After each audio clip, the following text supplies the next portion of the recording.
You've all been very kind to thank and recognize the MacArthur Foundation, but I want to return that thanks by saying how deeply appreciative we are of the hard work and the vision, the energy and thought that you have brought to fashioning this initiative.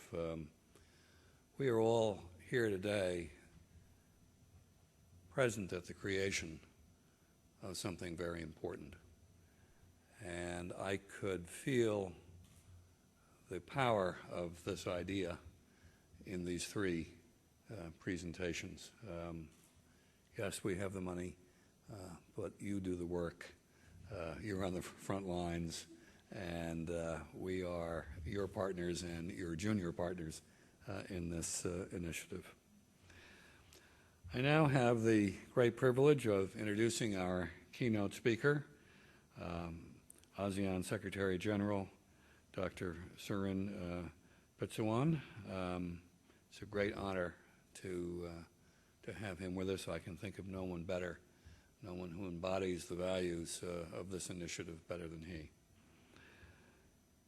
Asia Security Initiative participants are now working hard to develop new ideas that can be used by governments to enhance international cooperation on Asia security challenges, as we've just heard. As a visionary leader who has bridged the divide between policy research and policy making in his own career, Dr. Surin is an impressive example of the power of linking visionary ideas to effective policy making. He is a distinguished policy practitioner, an effective political leader, and an accomplished scholar. He understands both the necessity of advancing new ideas for security cooperation and the challenge of turning those ideas into practical policy solutions. When he was Foreign Minister of Thailand, he said, and I quote, "Defining the vision of the future of Asia in itself will be a struggle of ideas. The way forward requires continuity, change, cooperation, permutation of ideas, and enlightened leadership. So instead of engaging in a win-all or lose-all debate, we need more than ever to have an open-hearted as well as an open-minded dialogue on the issues that unite us rather than the issues that divide us. For at the end of the day, we will find that our goals and aspirations are one and the same: common prosperity based on the fullest realization of all our human potential and dignity." Powerful words indeed. And these are goals that he and the Asia Security Initiative have in common. Dr. Surin's accomplishments are too long to list in full, but let me mention a few. Since January 2008, he has served as the 12th Secretary-General of the Association of Southeast Asian Nations, and in a year and a half, he's been one of the most active Secretaries-General in ASEAN history, including through his leadership of an ASEAN UN task force to coordinate assistance to the victims of Cyclone Nargis in Burma last May. And I think on his watch, we will see that ASEAN becomes a real force in the life of ordinary people throughout this entire region. During his service as Thai Foreign Minister, he led work to respond to the 1997 Asian financial crisis and the 1999 crisis in East Timor. He saw that the financial crisis presented grave risks to Thailand, but also presented the opportunity to build greater regional cooperation. After all, with interdependent economies, Thailand could not, in his words, meet the challenge alone. The region as a whole has to rise to the occasion. Openness, he said, was no longer a choice countries can embrace or reject as they see fit. He led work to respond to the crisis in East Timor by securing Southeast Asian governments' commitment to work with the UN and the international community to restore peace and security. As a leading scholar on human security, he developed the concept of flexible engagement to encourage states to move beyond the principle of non-interference and to instead promote collective responses to problems that arise from within the boundaries of one state, but which threaten regional and international peace and security. In support of this important concept, Dr. Surin served as a member of the Commission on Human Security of the UN until 2003, as an advisor also to the International Commission on Intervention and State Sovereignty, which MacArthur had the privilege of supporting. That commission established the concept of the responsibility to protect, which was adopted by the UN General Assembly at the 2005 World Summit. So this is an accomplished person, a person who shares our values, a person who leads with ideas and example, a person that inspires our best hopes and gives us optimism that the future will be brighter than the past. Ladies and gentlemen, please welcome Dr. Surin Pitsuwan.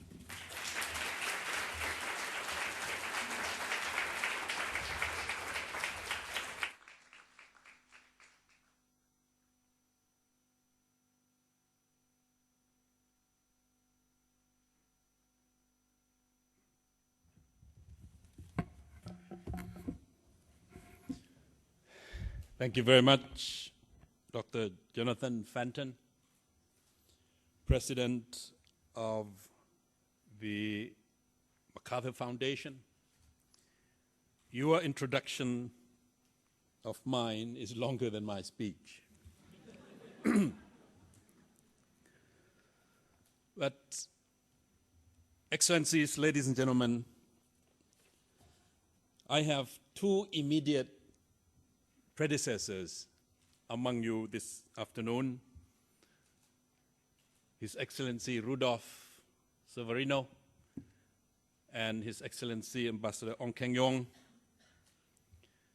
Every time when an ASEAN is appointed to this position, which I am now occupying, people ask, do you want to be a secretary or a general?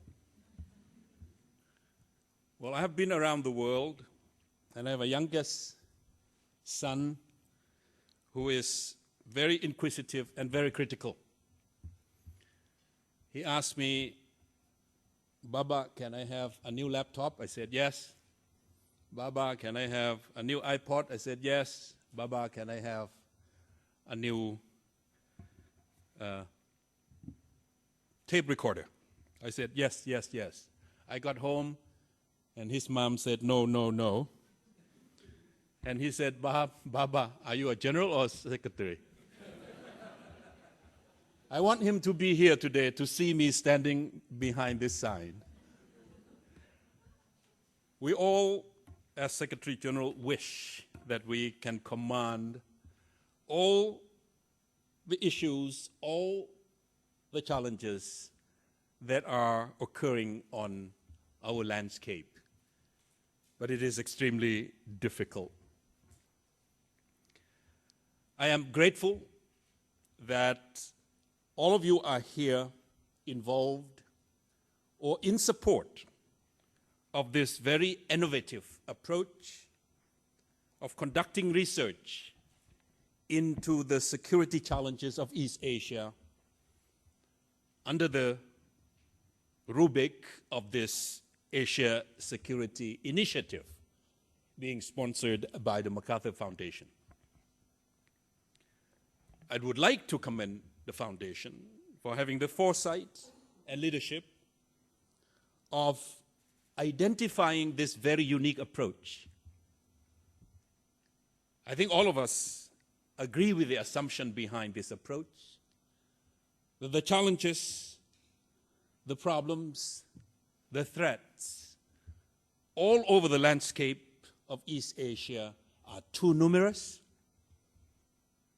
too complicated, too urgent for any particular individual or even a group of individuals can pursue leisurely like in other parts of the world, which have had more time, more opportunities, and more resources. So the 27 grantee institutions are to be congratulated. The 3 cluster leaders are to be congratulated for being selected to pursue this integrated research in order to cover all the spectrum of security threats, traditional and non-traditional, all over East Asia.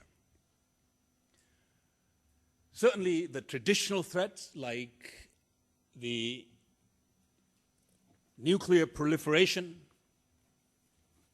in the Korean Peninsula is a very, very serious threat to our region. It erodes confidence. It undermines our own sense of stability and security that has been the foundation of our economic growth and economic cooperation and integration in the past 3 or 4 decades. And then we have the problems of territorial rivalries, overlapping claims that could explode into open conflict that could affect our shipping lanes, our trade, our commerce, our investment climate, that would certainly undo great achievements that the regions have together accomplished. The event in the Korean Peninsula in the past few days certainly has led all of us to an era of instability, a prospect of nuclear proliferation in that very, very fragile and sensitive corner of Asia. The very next day after the test, South Korea decided to join formally the Proliferation Security Initiative,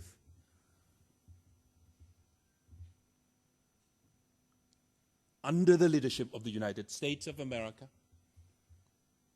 trying to curb technology transfer or trade in parts and technology of weapons of mass destruction, a move that North Korea already made it known to the public that it would consider it as an act of war. The threat and the instability and the insecurity will not be contained in that corner of Asia, because it will send repercussion, wave of anxiety all across the Western Pacific and certainly the Eastern Pacific. ASEAN is very seized on this subject, on this issue, because it affects us directly and by extension. An observation to make before all of you is all 6 of them are parties to the ASEAN Regional Forum. And in Jeju, the day after tomorrow, the 1st and the 2nd, the ASEAN 10 will have our commemorative summit with South Korea. And we will issue our own statement of concern. My observation is ASEAN has been absent from that theater. And we will try to make it an annual report to the entire ARF every July what the 6 parties have been doing. because all of them belong to the forum, but all of them have never really referred to the forum. It undermines ASEAN as an architecture of cooperation, of security, of coordination in all these activities that we have in the region. I mentioned the security of the shipping lanes, the South China Sea. 4 ASEAN countries have overlapping claims over 400 islands and islets, 800,000 square kilometers wide region. If anything happens, it will affect the transport of energy. 80% of East Asian requirement of energy comes through or comes from Southeast Asia. That will have a tremendous negative impact on trade, on integration, on confidence, on investment in the entire Western Pacific. So it is important that we know, that we understand, that we have the fundamentals of these traditional threats looming. And yes, I can talk about the Strait relations. I can talk about other parts of potential conflicts, including some in ASEAN. But these issues need to be addressed, need to be analyzed, need to be researched. The non-traditional threats like climate change, 40% of our population, 570 million people, 43% live out of forestry or agriculture. And if the Stern report of 2006 is going to be any guide, by the end of the century, the sea level will rise 27 inches here in this region. Implication for Southeast Asia, 80% of our population lives 65 miles or less from the coastline. You can see a tremendous impact if nothing is done now, if nothing is done quickly, if nothing is done to reverse the trend.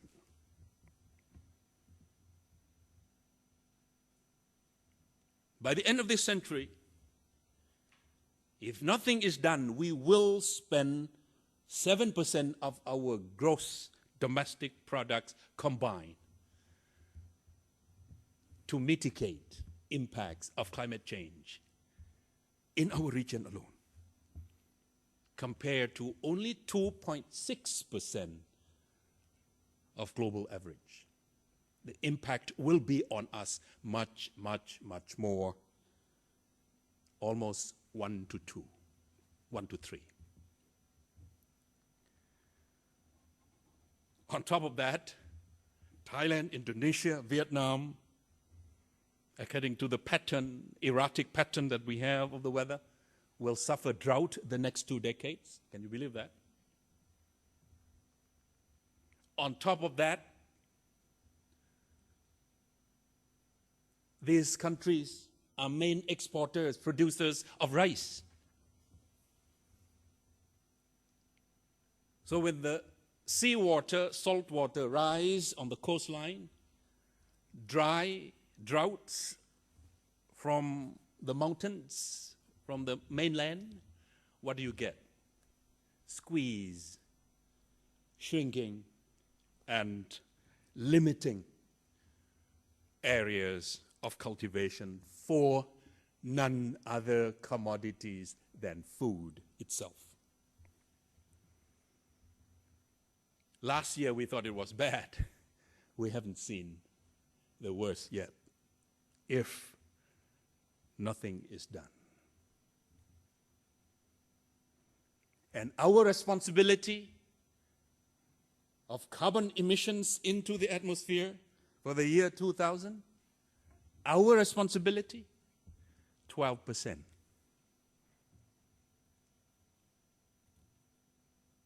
We must do something to reduce that much of our contribution into the atmosphere. And certainly, the food crisis is going to be very, very critical. ASEAN leaders have the foresight, when they are calm, collected, and rational. They could be visionary. They could be very, very thoughtful. So they came up with something called the Food Security Reserves for the region. And the purpose of it is to realize effective cross-supply arrangements of food, especially rice, from food surplus countries or from other member countries to food deficit countries during normal conditions and in times of emergencies. What happened last year, Professor Wang Kang-Wu? In the midst of the crisis, there was this idea about forming a cartel, Organization of Rice Exporting Countries, OREC. It compounded the problem. It worsened the crisis. In the Philippines, Indonesia, and Malaysia, there were political conflicts and social tensions. In fact, it became a political issue during the campaign. That's an issue for the cluster working on non-traditional threats to ponder. It is an issue that we should be able to manage because we produce in abundance. But it's an issue that we have not yet learned together to cooperate. It's a challenge for us. Ambassador Barry Desker mentioned human security. I was privileged to serve on that commission. When interstate rivalry is reduced, when ideological division is blurred, when globalization rages through the flattened earth, according to Tom Friedman, domestic inequality and political exclusiveness and ethnic identity issues emerge all over our landscape. So much so that violence, conflicts, and destruction occurred more inside states than between states, true in our part of the world too. So new concept like responsibility to protect emerges. Mr. Fanton mentioned that. We are no longer asking, do we have the right to go in and intervene? Not enough, not adequate in the age of integration, in the age of globalization, in the age of interdependence. That commission, state sovereignty and intervention, flip the coin, not the right to intervene, but putting the responsibility on each and every one of us, the responsibility to protect.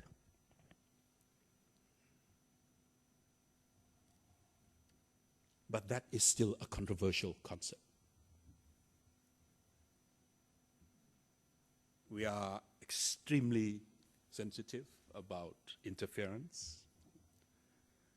we are extremely cautious about making a statement about problems inside neighboring states, knowing that full well the problems are flowing toward us, engulfing us, implicating us, and in the end, the entire global community will look at us and ask, why haven't you done anything?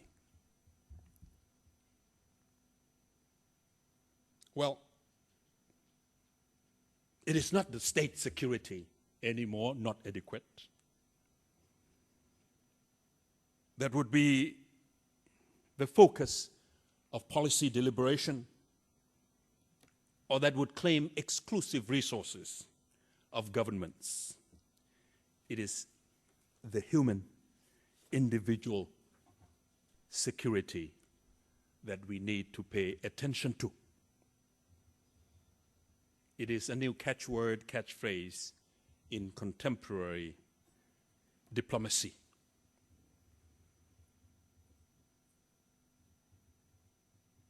And the definition of it is by this commission under Mrs. Ogata and Amartya Sen,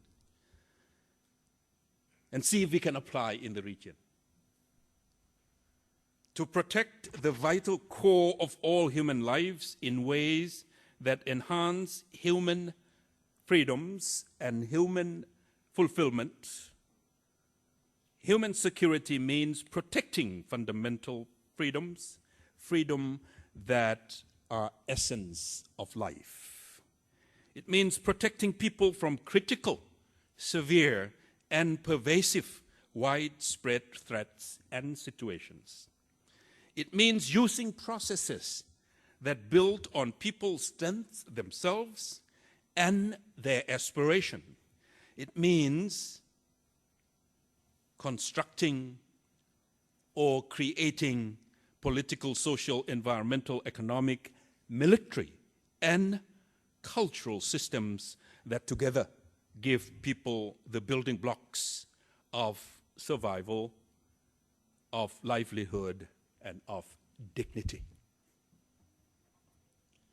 Rather revolutionary, rather progressive, whether or not we can adopt and use that definition in the pursuit, in the promotion of human security here, it's up to the scholars, up to the researchers. I will wait for the product of your research and see if we can apply it, so that I don't have to take blame for it.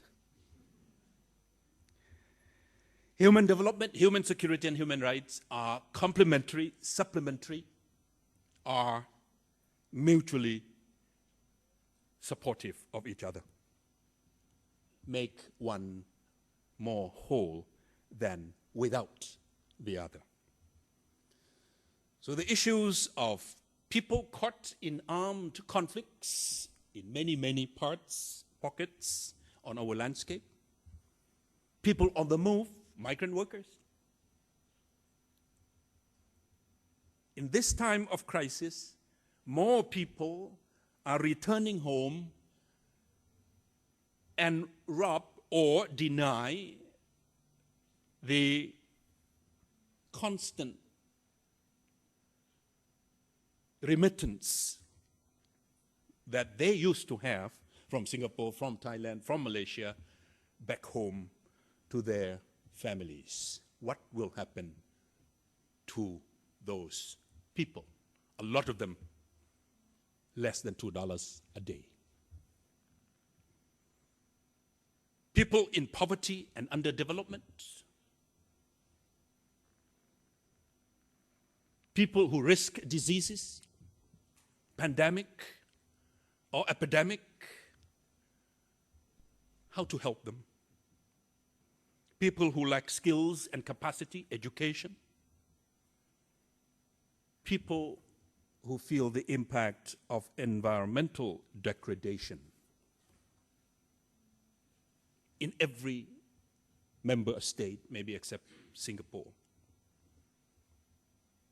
All these are issues of non-traditional threats that you will have to put your heads and minds together and come up with the answers for us practitioners or policymakers. The way forward, exactly what you are doing: regional cooperation, regional integration, the ASEAN way. Something right about the ASEAN way. So essentially, what you are doing, Mr. Fanton, what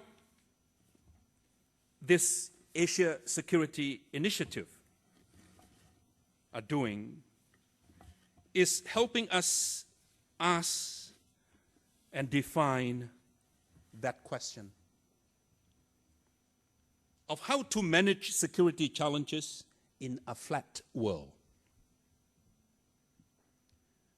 where barriers, not bury, and borders used to protect us, without them, we are mutually exposed to each other's problems, probably without intention.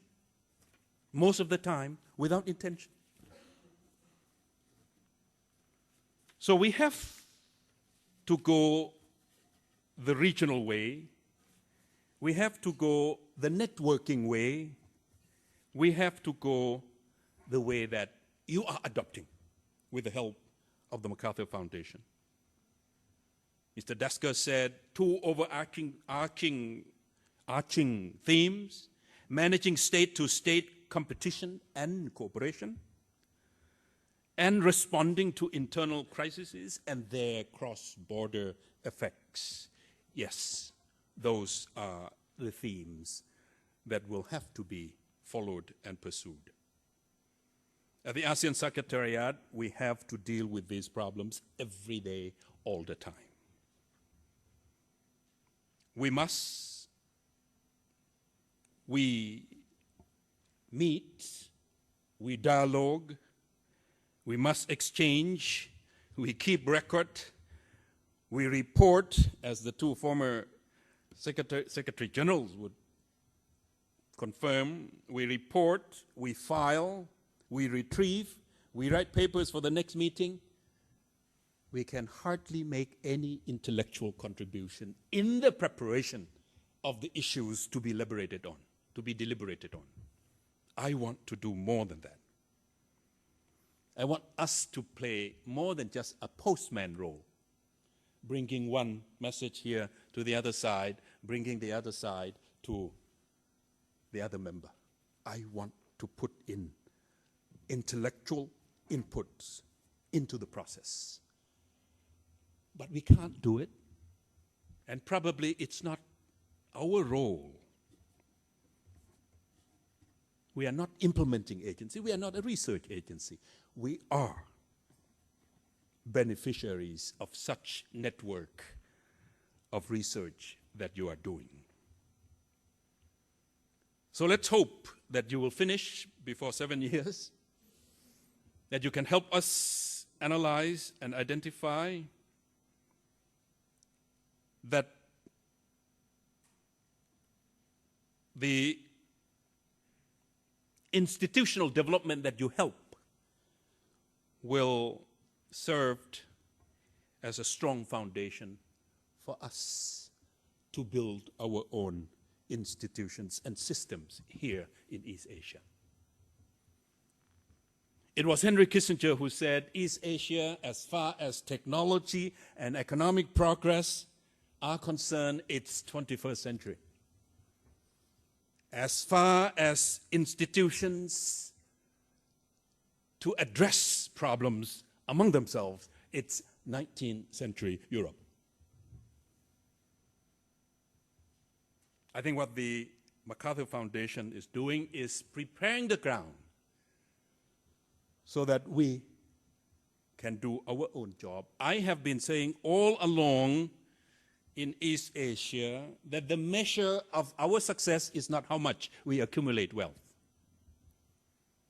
not how much we let others borrow, not even how much we innovate and we produce science and technology. It is how much we can contribute to the reform of those institutions from which we benefit a great deal in the last 4 or 5 decades. They need reforms. They need new ideas. They need new approaches. The measure of East Asia success will depend on how much we contribute to the reconstruction, to the institutions to be developed out of this crisis, not how much we have and how much we lend to others.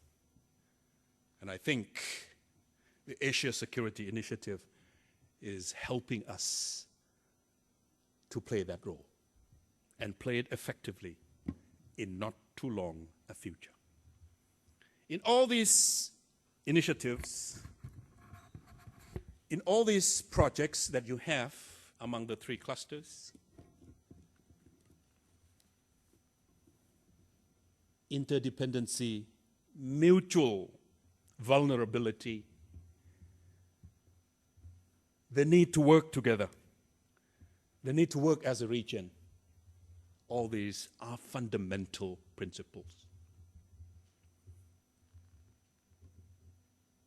Speaking in front of the ambassador to the Vatican, let me quote Teilhard de Chardin, a French theologian, who said, "The age of nation states is past.